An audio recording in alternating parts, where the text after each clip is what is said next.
Scenariu de phishing. Pericolul ascuns în voce. Era o zi de lucru obișnuită pentru Alice, specialistă HR. Ea revizuia documentele noilor angajați și urmărea procesul de recrutare.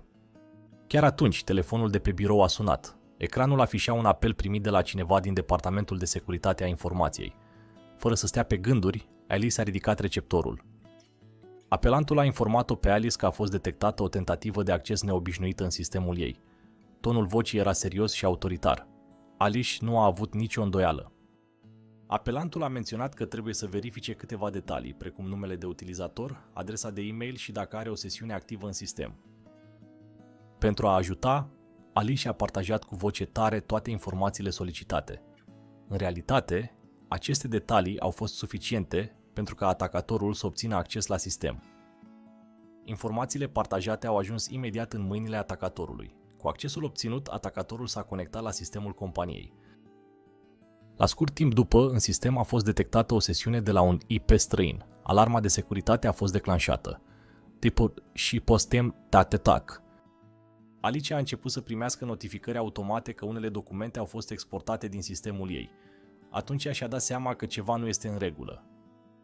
Ea a raportat imediat situația echipei de securitate a informației. Incidentul a fost înregistrat ca un caz urgent de securitate cibernetică.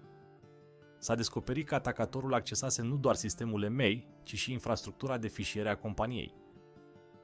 Un e-mail a fost trimis tuturor angajaților, avertizându-i să nu partajeze informații prin telefon și să fie precauți când primesc apeluri similare.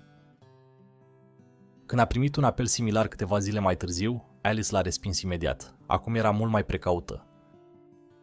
După incident, s-a luat decizia de a oferi tuturor angajaților training despre phishing și atacurile de inginerie socială. Ghiduri despre cum să răspunzi la solicitările telefonice au fost afișate în zonele comune. Acum, Alice nu se întreabă doar ce apare pe ecranul ei, ci și cu cine vorbește.